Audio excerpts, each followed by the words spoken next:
On this special live edition of Industry Relations, which happens the first Friday of every month, Rob and I get into it, and I think you're going to enjoy the show. Let's go! This is Industry Relations, a podcast at the intersection of real estate and technology from an insider's perspective, with Rob Hahn and Greg Robertson.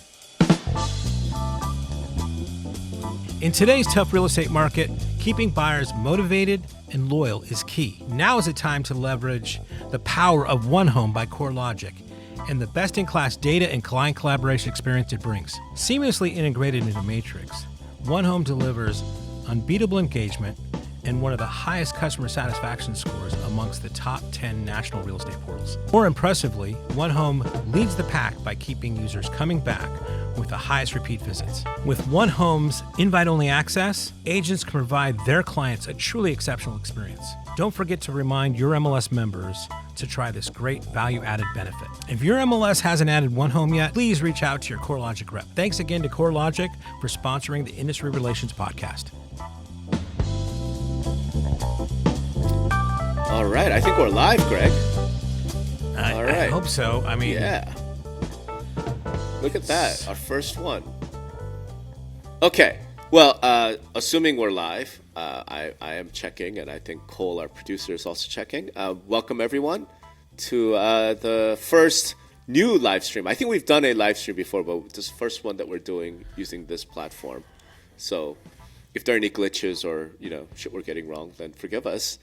But welcome to another episode of Industry Relations with Rob and Greg. This is your host, Notorious Rob, and as always, my fabulous co-host, the fabulous Greg Robertson. Woo! Hola, Rob. Yeah. I don't. Every time we do this, it's like we think we're live and then restart. But I know, really. We'll see what happens here. If I hope. And I see the live stream is going, but it's a little delayed from my perspective. But that's cool. That's not bad.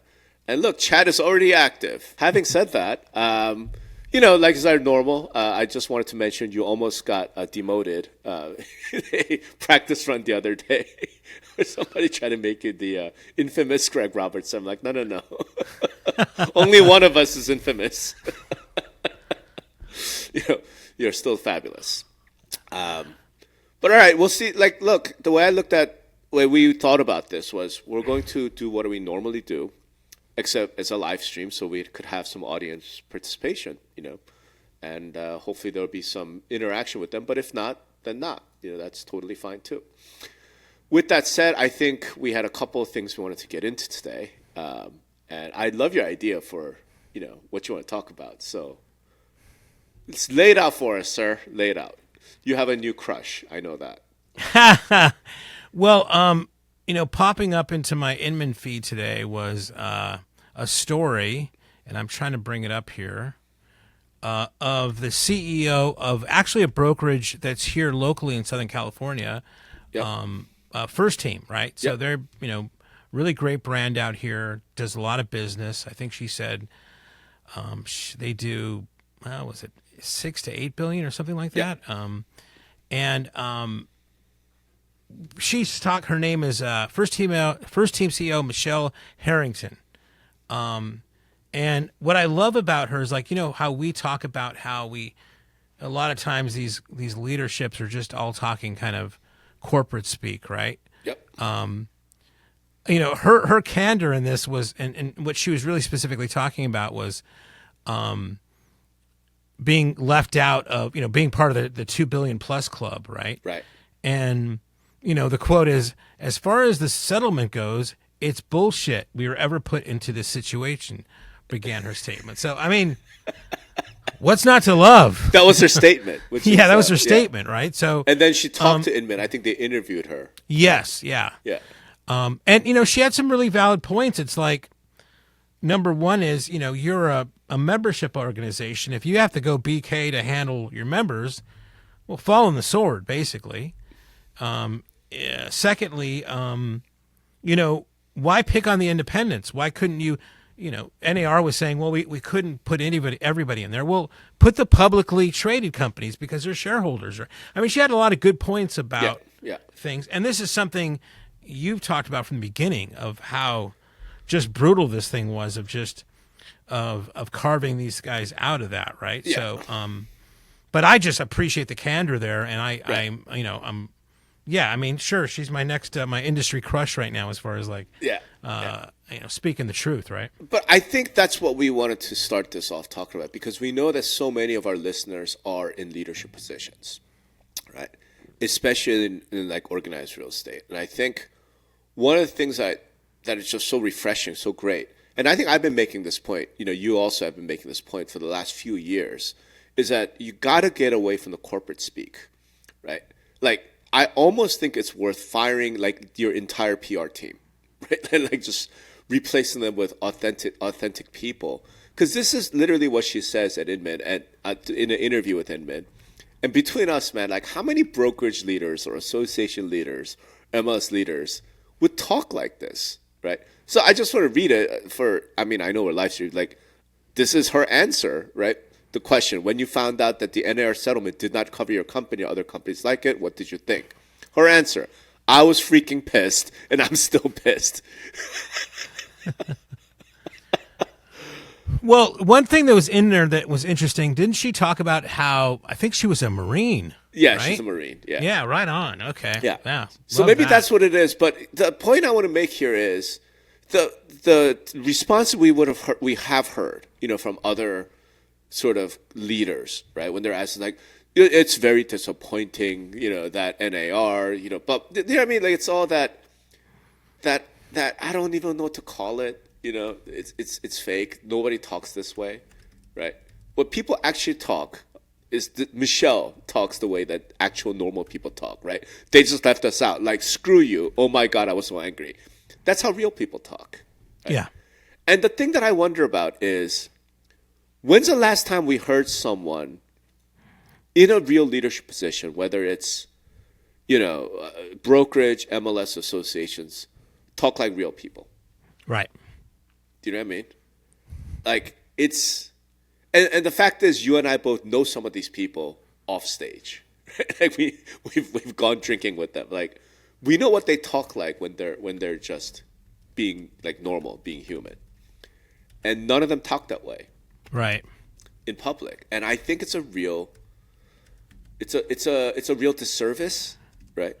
So I suppose I want to highlight Michelle to sort of say, hey, leaders, copy her, right? Follow her, right? Okay, maybe you don't drop F-bombs like you and I want to do on this podcast, but I think part of the reason why we have any resonance, why people give us their time and attention, is because they know we're like, this is the way normal people talk. This is the way we would talk if you met us I in a don't bar. know about normal people, Okay, Rob, but this is the way you and I would talk. Like, we're not going to be different, if you see us like in a bar somewhere, right?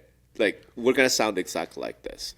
And I think this is something that people really should think a lot about from a leadership position, Like, you can still get your point across without sounding like somebody wrote a script. You know what I mean?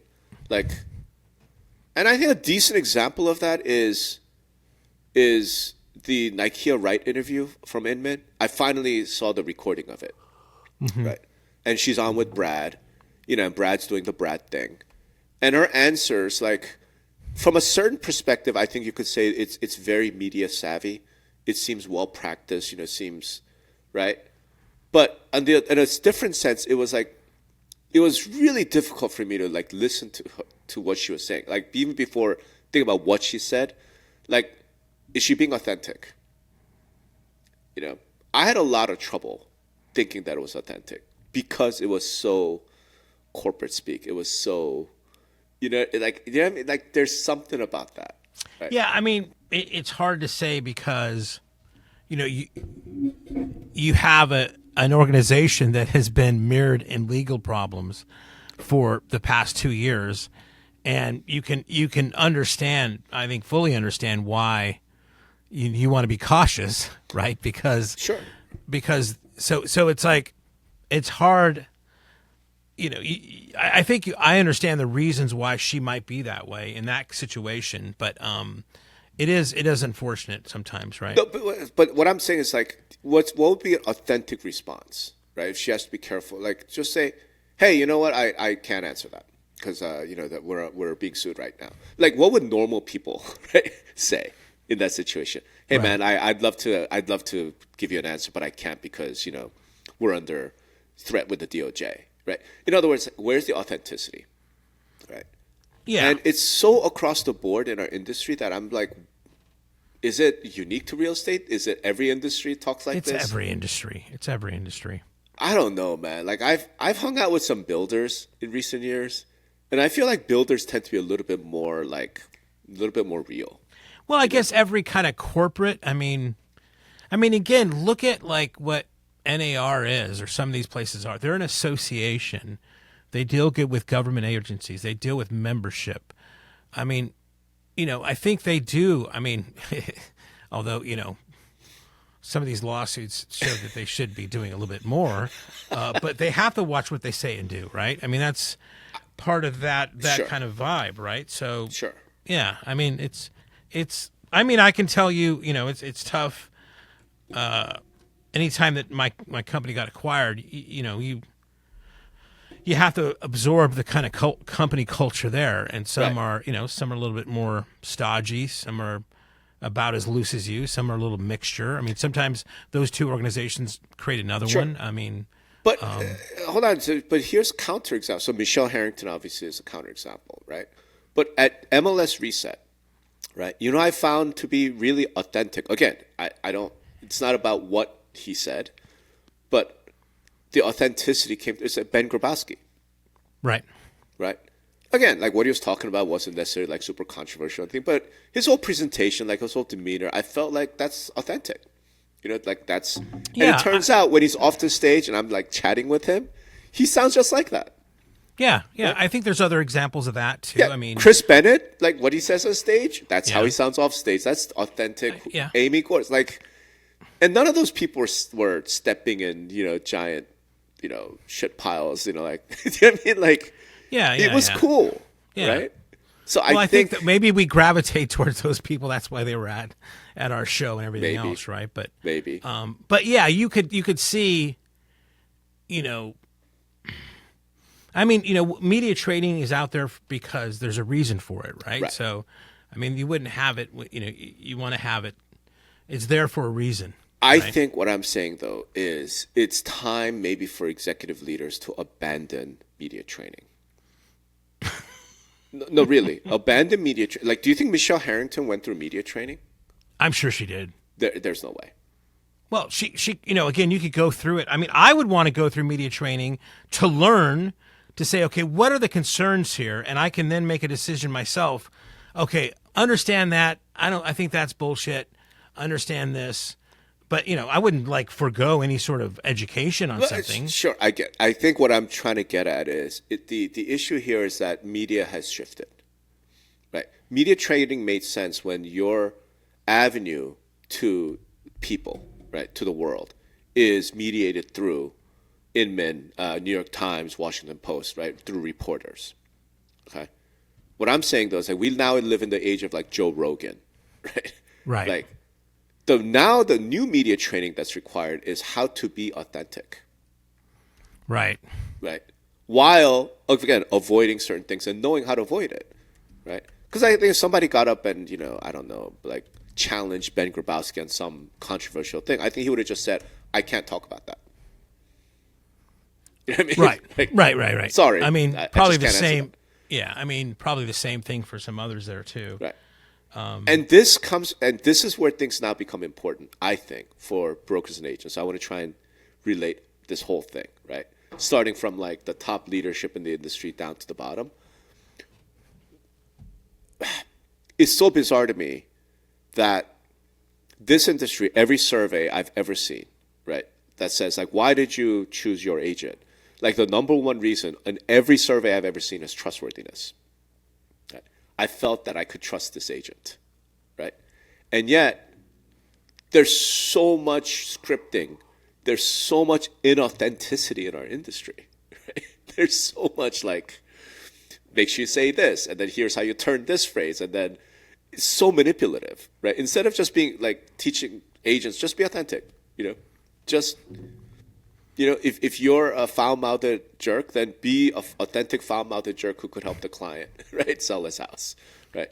Yeah. If Someone in you're- the comments says, You're not saying we don't need media training. You're saying media training needs to get with the times. I think so. Sure. Right. Sure. I think so. So when I say throw out media training, I'm saying media training that exists today from these PR agencies and people used to be reporters, whatever. Like, don't listen to them. Go talk to like Byron Lazine. Like get media training from that guy. Like, or podcasters. I don't know. Do you know what I mean? Like, the entire media environment has shifted. So therefore, and I think part of that is the culture has shifted. So I'm trying to relate this to the street level. And maybe I'm wrong, right? Because I've never sold real estate, right? But when I think about like the agents that I respect the most, the agents that I know, like every single one of them are so 100% authentic, right? They don't use scripts, they don't deal with that, right? They just like, maybe they understand the principles and the concepts, like what I want to convey. And then it's just like 100% them, right? Whereas, I don't know what it is, man. Like, it's just really annoying. And you think about like board meetings. You think about, you've been in board meetings now. You do strat planning, right? Everybody being super careful, walking on eggshells, and like, stop. It's just like we're in a different era. The vibe shifted. Authenticity is what wins the day, and I think it'll be nice to have that. So that's where we want to start with. This Michelle Harrington thing, right? But since you brought the story up, right? I read this story a couple days ago, and as much as I liked Michelle Harrington, her sort of authenticity, her approach, there was something that I got really like, what's going on here? Which is this lawsuit. So the whole thing that this began was a lawsuit known as Keel was filed.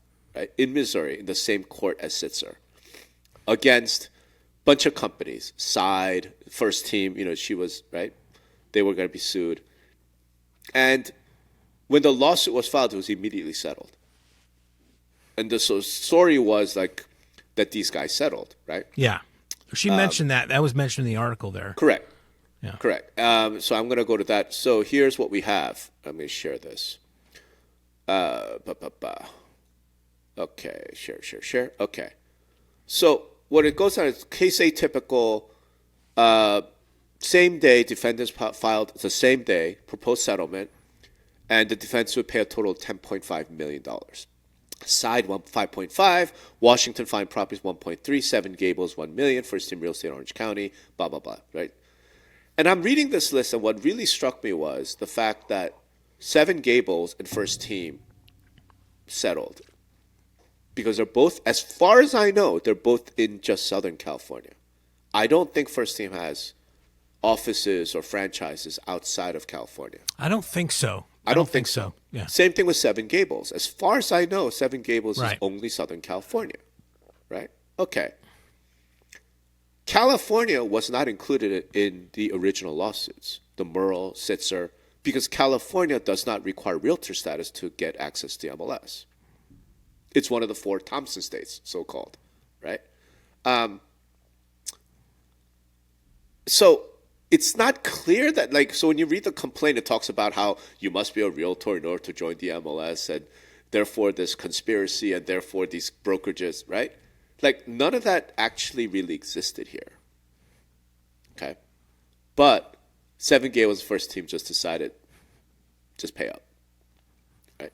So I talked to Ed Zorn about this briefly, and I don't think I'm betraying confidence or anything, because Ed's probably one of the best sort of lawyers, legal minds, who's been really thinking about this. And his point was really valid, which is, look, it would cost more than $1 million to defend this lawsuit.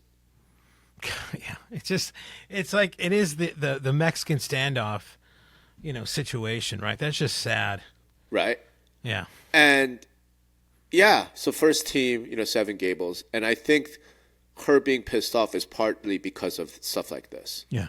If you're not in the 2 billion club, you're covered under the NAR settlement, 100%. So you just can't be sued, right? So where we are now, what's really struck me about this was, it's something that I think I really predicted, like right when the Sitzer thing was going on, and you and I talked about it. It was the copycat lawsuits, right?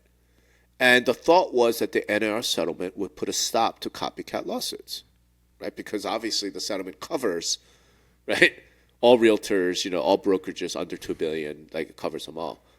And it's like, yeah, but even some like Central New York Information Service settled, Brooklyn's, MLS settled, right? Now again, 125 grand, $95,000, like this is less than what they would spend on getting a lawyer and retainer. So I get it, but man, this is straight green mail. This is straight green mail. Yeah, I mean, it's just you can just picture. You could picture the gaggle of attorneys sitting around a boardroom, right, with spreadsheets in front of them, like, we probably can get $1 million from them, right. Let's offer them, that's fine, right, and just adding up, and then the next tab they have open is what Mercedes are going to buy next or whatever else. I mean, it's just, yeah, but it's sad. There's a part of me that's like, this sends us clear signal right now. So my assumption is every single brokerage who's in the 2 billion club, right, is it either just put a giant target on their back in a sense. Well, they're either like in negotiations right now with whatever green mailer, right? Yeah. And they're trying to figure out what the settlement amount's going to be. They're doing that right now, or they're getting ready to do that right now. Do you know what I mean? Like, how can you not? Yeah. How can you not? This totally sucks. And this then explains why Michelle and the rest of the $2 billion club is so pissed off. Yeah. Right? Because now you're completely exposed to green mail. Yeah. And she talks about how, that, this couldn't happen at a worse time either. Right. Right. So they've had the worst 2 years of real estate in their history and everything else. So it's just been a kind of a travesty there. That's right. And it's just, I don't know. I'm very pissed off. I'm trying to be the happy warrior, but man, like it just, my heart goes out to these people. Well, okay, but let's now, I always try to take another kind of tack to it, right? So another thing that she brought up there was that when it asked directly, like, okay, well, yeah, this is a travesty for you, whatever else, but has this affected your business? How has this affected your business? Right. And she basically gave the answer of like, we did a lot of training with our agents, but so far it has not affected commissions. It has not affected her business in a very substantial, beyond the macro stuff, right? Right. Which they're not control of, in any substantial way, right? They've been able to do the training necessary. So let's now like look at it from that lens, right? So yes, maybe NAR could have crafted a different settlement, right? That included, maybe it was only public companies or whatever else. Somebody's going to be pissed off, but in another way, right? But it sounds like you can't argue that what they got done basically preserved the way that these companies are able to do business. Yes, it's a little bit more complicated. Yes, it's a little more thing. And there could have been a round where that couldn't be the case. Well, you know what? No. Commissions are out the door, right? Okay. And what is that worth, right? So there's, again, it's not a beautiful situation, but at the same time, at least the way that they were doing business, again, a little bit of more jumping through some hoops, is preserved. And how do you factor that into your calculation of what I have to pay or what the industry has to pay? Not being fair, but I think you have to say good job, NAR. Okay. So this is going to bring us to a topic that I didn't know if I wanted to get into on this live stream, but well, hold on. But so I don't know if I'm saying anything controversial. No, anybody in the chat can help me out, please. Yeah, anybody? No, of course anybody? Not. No, I'm not saying you're saying anything controversial. I say things that are controversial. I get it, but here's my fine. Here's my question. Help! Yeah. What's the scenario? Okay, where that would not have been the case if NAR caved. Okay. Department of Justice opens investigation in 2018. Merle gets filed in 2019, right? If NAR, the minute that gets filed, goes, you win, we surrender. Okay. Like, what is the scenario here where the way that, these companies that do business would not have been preserved? Would not have been preserved? Right. Where commissions are like agents can't charge commissions anymore or some shit. Like, what's the scenario where that would have happened had it not been for what NAR did? Like you said, NAR, good job, NAR. Do you know what I'm saying? Well, I mean, there's probably a million situations where it could have turned. I mean, you never. I mean, it depends on, to use a Marvel term, what multiverse you live in, right? I mean, sure. This could have gone right. All ways and sideways, right? So that's what I'm saying. In your mind, what is the if NAR again, Merle, right? The lawsuit gets filed, the same day NAR goes, we surrender. Okay, you win. So what do you want?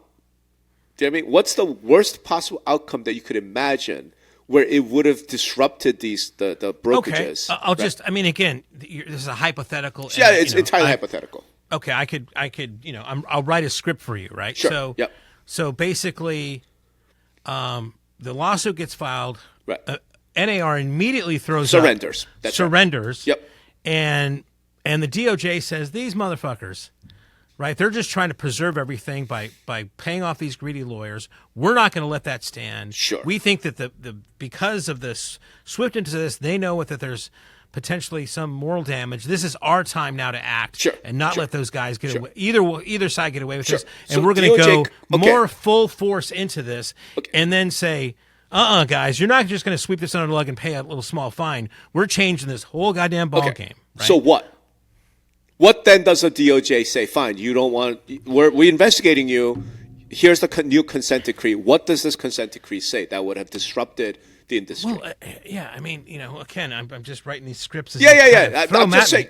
No, give me the worst possible case. Worst possible case is they say MLSs are banned. And we're taking this over as a government entity because in a consent decree. In some, I don't know how. You're the lawyer. You understand all the kind of it won't happen in a consent decree, but all right. Okay. And says, okay, no, we're shutting this whole thing fucking down because you guys say you compete against others, you don't. You're collusion. And we're going to make this a public utility. And realtors, bye bye. What do you mean by realtors bye bye? I don't know what that means. Well, I mean, you're not. Now there's government officials that are selling homes, not organized realtors. Okay, so.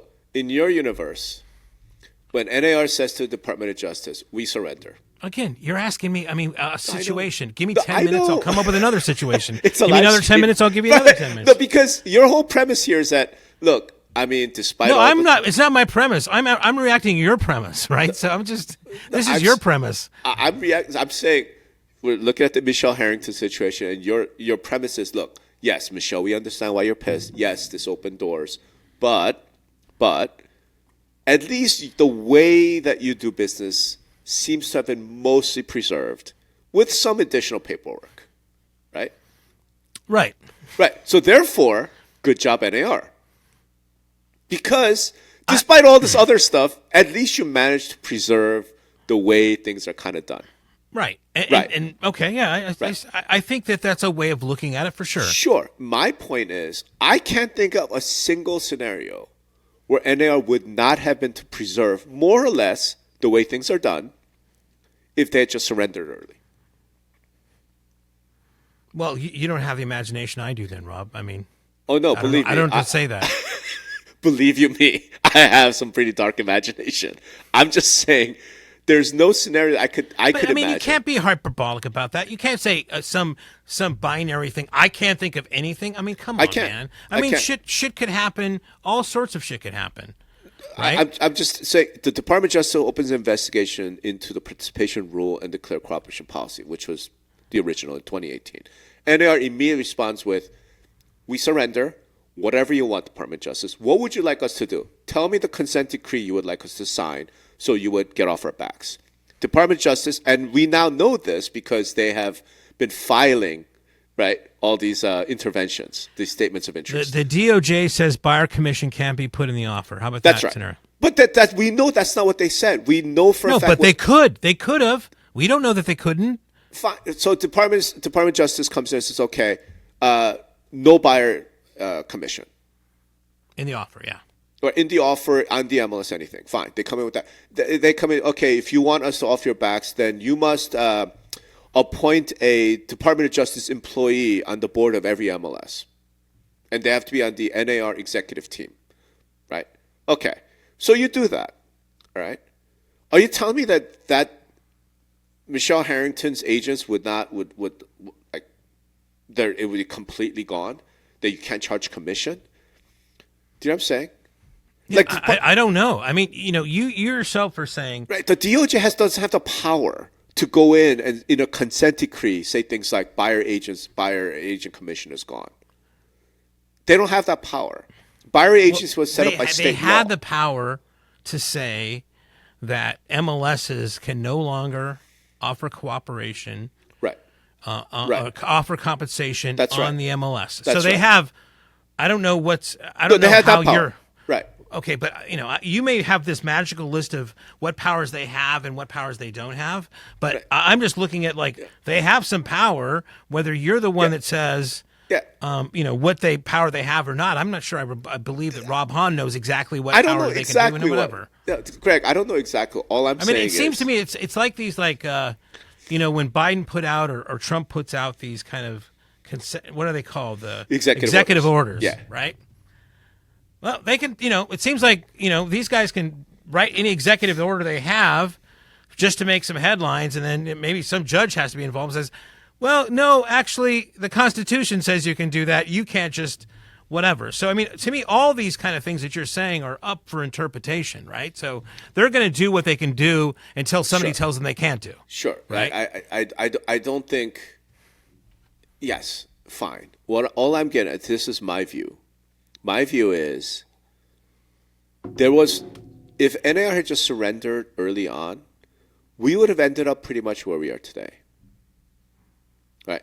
In other words, and I'm saying we know what the Department of Justice would have wanted in a consent decree, because when they intervened in the MLS PIN case, what they said was, we don't want compensation on the MLS at all.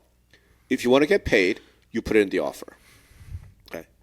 The settlement that they ended up with in Sitzer says that you can still offer cooperative compensation. You just can't do it on the MLS. Which is why I think the Department of Justice is now going to come in actively, bring some future something or another. I thought you said that they can't do that, Rob. Well, they can, because they're not party to the agreement. Okay, now I'm confused. You're saying that they didn't have that ability, but now they do. No, they don't have the ability to come in and say buyers can't offer commission to their agents. They don't have that power. So what are they going to come in and say? They're going to say you cannot offer compensation at all. Offer on or off the MLS. Well, that seems a lot more powerful than the last statement, right? So that's even like more of a line step. No, if a Department of Justice comes and said buyers can't pay their agents commissions, it's interfering with the relationship between a consumer and the agent. When the Department of Justice comes in and says you can't offer compensation, period, on or off the MLS, that's done through the NAR's rules, right? They're two different things. Okay, but you don't think that would make a bigger problem than it is now? What do you mean? Or do you think the exact same output would happen? It's just another thing to get around. I guess I'm not sure what you're asking. What my point is NAR fought a 4-year war, right? At millions of dollars, ended up in the same goddamn place, but oh, by the way, threw your brokers under the bus while you're at it. Okay. Okay. So and wait, hold on. And the Department of Justice threat has not gone away. It's still here. It still exists, right?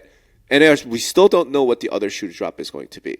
My point is, if you're going to say good job, NAR, to me, it would have been back in 2018, back in 2019, you just settle. You go to the Department of Justice, say, we surrender. Yes, sir. Department of Justice, or you go to the plaintiff? Department of Justice, because they were first. Right, Department of Justice was 2018. Murrow was 2019. Department of Justice start opening his investigation. You say, yes, sir. How high do you want me to jump? What would you like? The consent decree likely says something like, you got to offer compensation out of the MLS. You know what? Maybe you have to say you can no longer link realtor membership to MLS, right? Maybe it says something like you can't have clear cooperation policy and non-commingling, okay?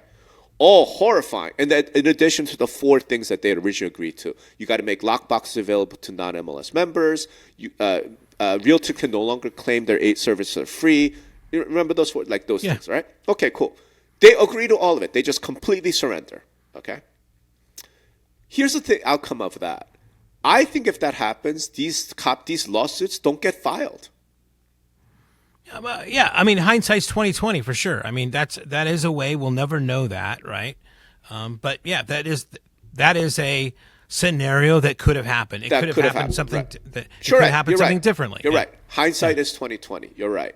However, when the opponent is the freaking Department of Justice of the most powerful country that has ever existed in mankind's history, okay, then as NAR, you've really got, I mean, I'm sorry, the risk mitigation thing, like, Hold on. They have done deals with the Department of Justice in the past. That's how we have IDX and some other things. So it's not like they can't be dealt with and they can't cut a deal with, right? They had some success even with the last, the first Trump presidency, which got blown up and then back again. But we now know what happened. Well, right? But again, hindsight's 20/20. We didn't know those things then, right? I mean, they had some wins in that case, right? So, okay. I don't think you just. I mean, I think another thing, a way of looking at it is like, so. I mean, imagine if that's the headline: NAR surrenders. Yeah.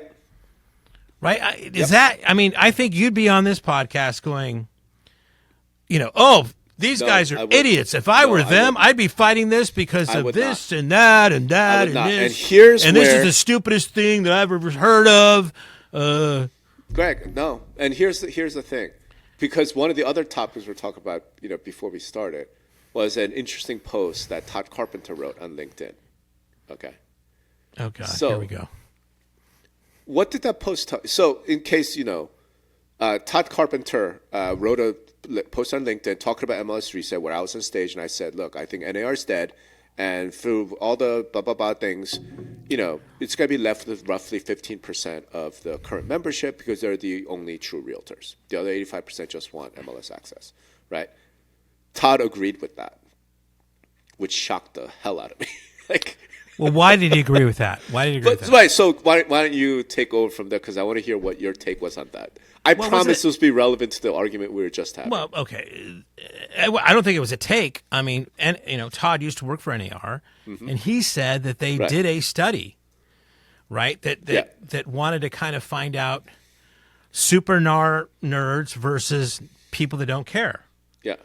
Right? And it was super members versus zombie members. Yeah, versus zombie members. And he kind of came to the same conclusion you did. That's right. But back then, right, that maybe you could survive on those super members instead of having those other members, which kind of drag them down and mire them in other details that really are not, that they feel important. That's right. Too, right? Not only that, we said, look, I mean, the fact is, if everyone has the Realtor brand and no one has the Realtor brand, it'll be better for the 300,000 super members who contribute the most to the association mission anyway. It's like NAR can be much better, much more powerful with 300,000 instead of 1.3 million. Well, I disagree with that statement, right? I mean, it's about money there. I mean, that's ridiculous. But yeah. Okay. Well, then you're the perfect NAR defender. My take on that was, I have to. I mean, it's just all this stuff is coming. I've got to come up with some counter. No, I get it. To this. No, I mean, you don't. You don't got. Amy in the comments says she's like Team Rob now. Everybody's team. Yeah. I'm living in a. She's in an alternative universe. I am. For Christ's sake. Resistance futile, Greg. But here's the thing. Okay, I read that, and how do I put this? I was livid, and I have a post that I worked on. So this live stream is happening before it. Here's why I was livid. I was talking about this problem of the members in name only back in 2016 and before, right? So if you remember, at my 2016 was your Einstein miracle year because you had so many ideas back then. No, it's not that. 2016 is when I first got at the CMLS stage and I laid everything out. Right. That's why, right? So I get on stage and I point out to the association people, MLS people in the room, like, hey, let's be honest here. Like, most of your members are members in name only. They don't care about you. They don't want to hear from you, right? Remember that slide with the maybe He's just not that into you. Yeah. And we all laughed. But here's why. Because we all kind of knew that from our feeling and being in the industry. Okay. But it's still all just based on anecdotes. It was based on feelings. It was based on things. Okay. None of us had any studies. None of us knew that for a fact. Okay. Well, Todd was the managing director of data analytics from 2013 to 2018, I believe it is. Okay. His team, and he said his team went and evaluated every member. And they knew with data, with certainty, that 75% of NAR's members were zombie members. They knew that. Okay. Now, big fucking deal. Who cares? It is a big fucking deal. Here's why. No, it isn't. Well, let me ask you. Do you think his team wrote up a report and sent it on up? Or do you think they kept it close to the vest and didn't tell the CEO, didn't tell the NAR leadership, didn't tell the president, didn't tell the NAR board, nothing? It was just kept real close to the vest?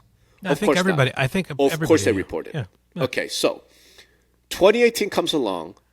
Department of Justice brings this investigation. Okay. You know for a fact that 75% of your members are zombie members who don't give a shit about you at all. Okay. You fight like hell because you want to keep those dues dollars.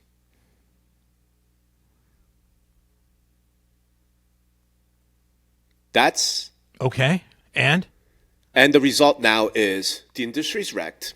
You ended up at the same place you would have if you had just caved. Okay. People are going to leave the whole realtor requirement thing. That's going to be going anyway because MLS are leaving NAR in droves. We know they're flocking the fuck away. Droves. Right? Brokers are pissed off, but along the way, the brokers now have to pay out, I don't know, is it $1 billion in damages? Right? All of which could have been avoided if NAR back in 2018 said 75% of our members are zombies. Let's get down to 300,000 that are our core super members. So let's give up this compensation rule. Let's give up all of these things that keep our member numbers artificially high, artificially inflated. And let's go back to being a smaller organization of dedicated super members who give a shit about realtor stuff.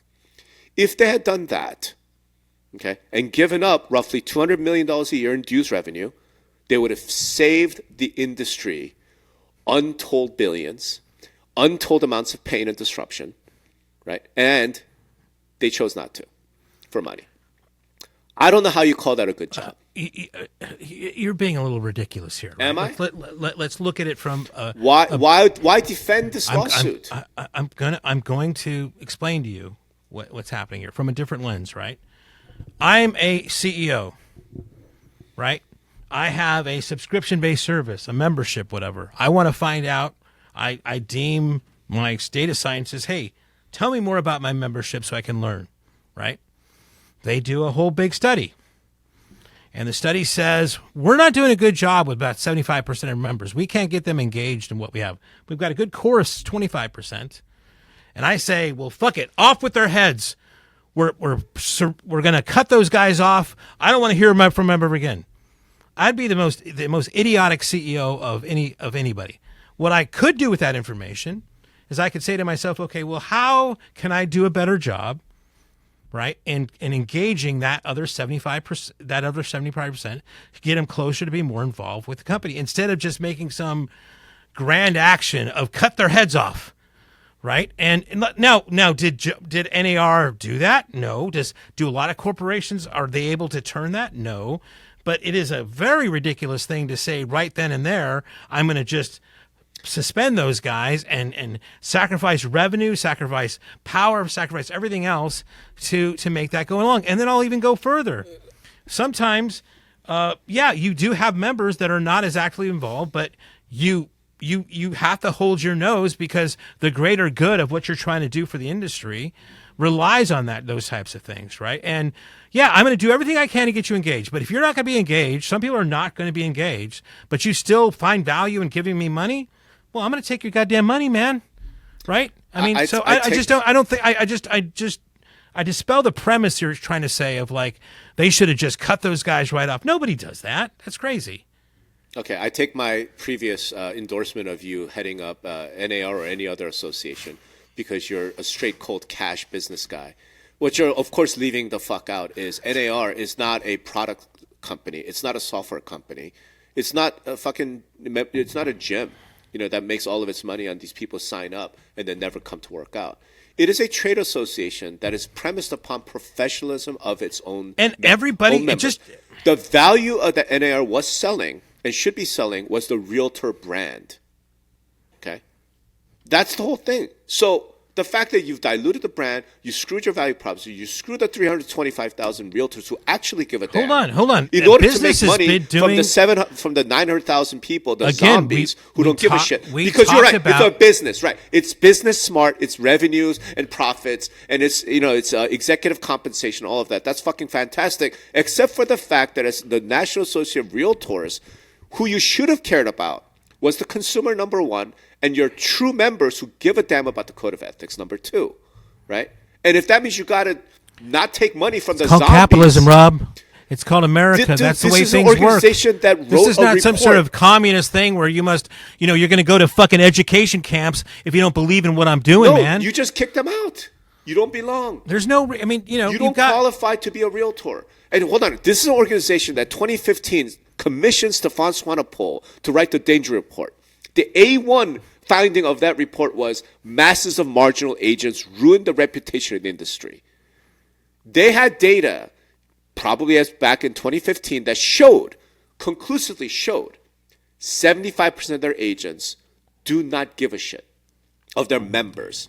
Right? They only pay for realtor membership to get access to MLS. And this, I just want to point out, Amy pointed something out in the comments. NAR did not take into account agents working on teams. We don't know how many agents help a single agent close thousands. Amy, that's not the point here. That the data that they were doing wasn't about agent productivity. It was about agent engagement with the Realtor Association, about the code of ethics, with lobbying, with calls for action, with all the things that supposedly realtors give a shit about. My point, Amy, is not that it was a productivity thing or not. It's that of the 1.3 million realtors, Todd's team of data analytics fucking professionals found that 75% of their members were not members. Okay? Were not members. So a membership organization that supposes about professionalism, about the realtor brand, and about all of these important things decide to throw their own members under the fucking bus in order to generate revenue from dues dollars from zombie members who don't give a shit about you.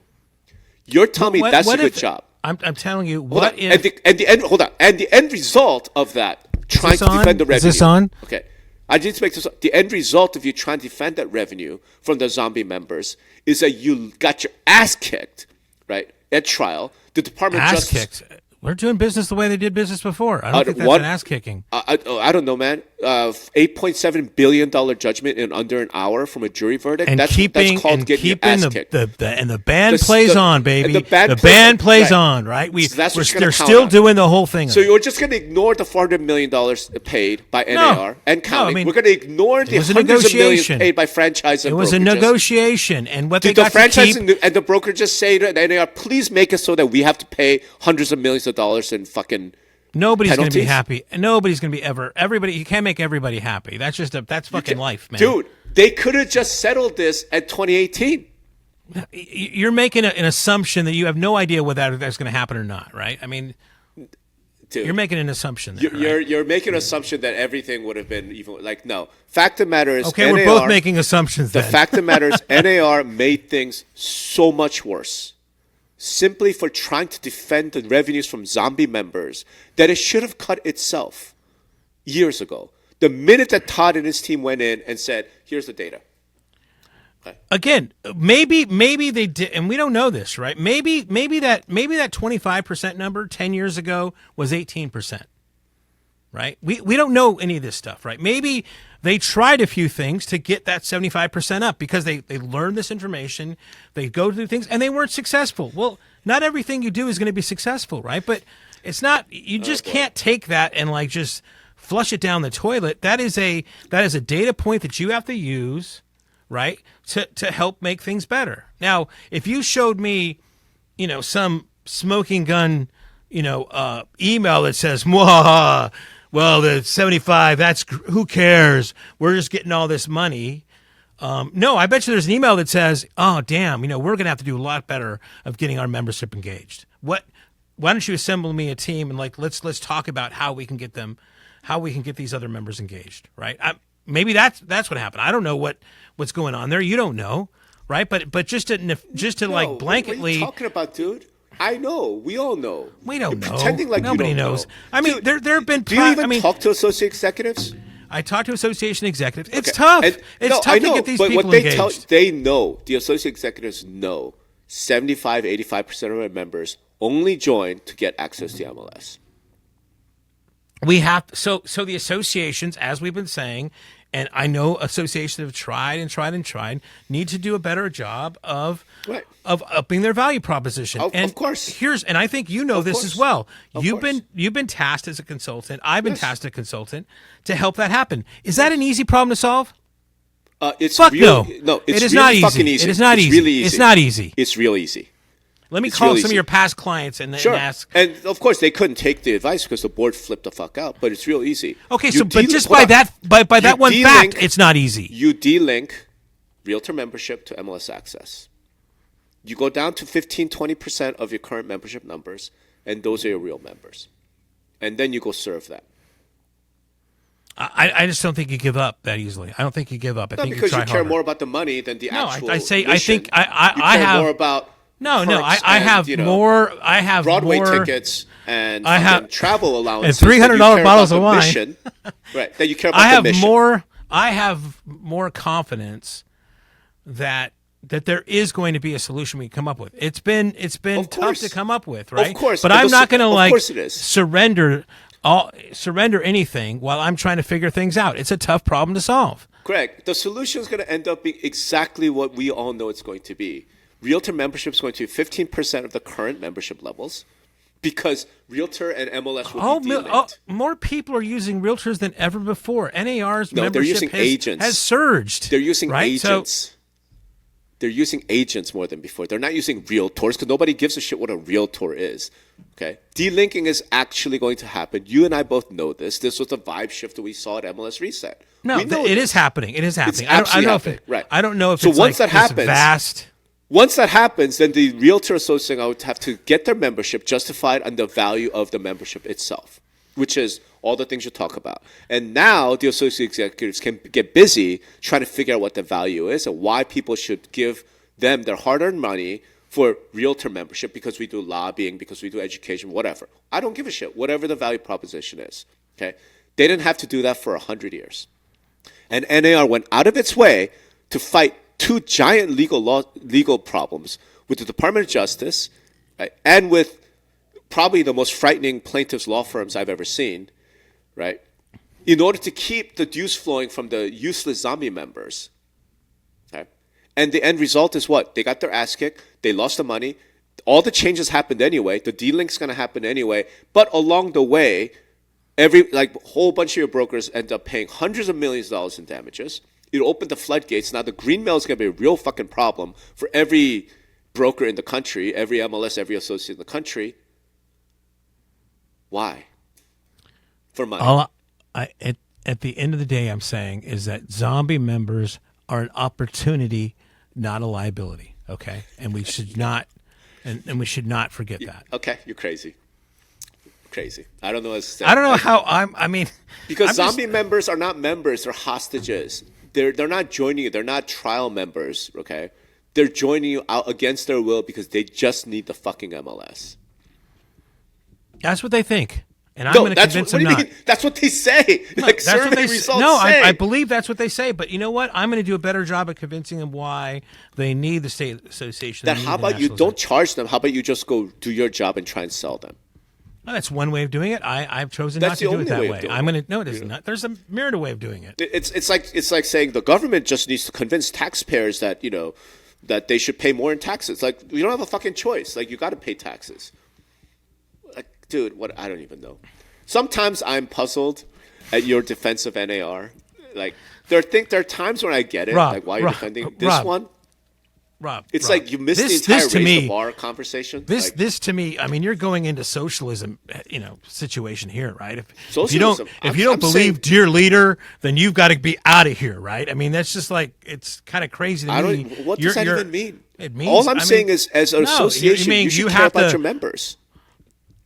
Again, you're trying to say that if you don't believe dear leader, you're out, right? I mean, I just don't get that. What are you talking about? I'm not get that. If and the other thing here is that I have no choice but to defend all these other fucking crazy things, because it would be a boring podcast if we just both agreed on everything.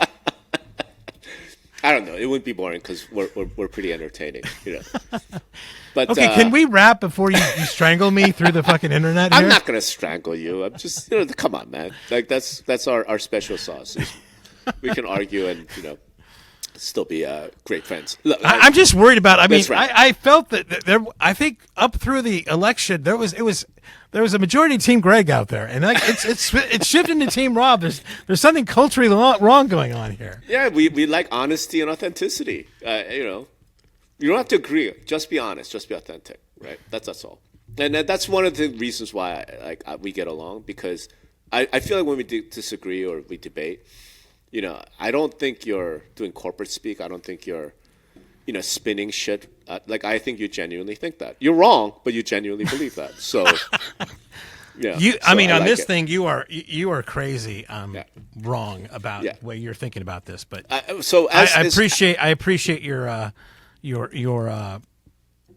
As we wrap, Amy just put out a thing. Let's flip the script. Why wouldn't associates that have an ownership NMS want to consider cashing in on their investments so they can focus on what's next for them in terms of the value?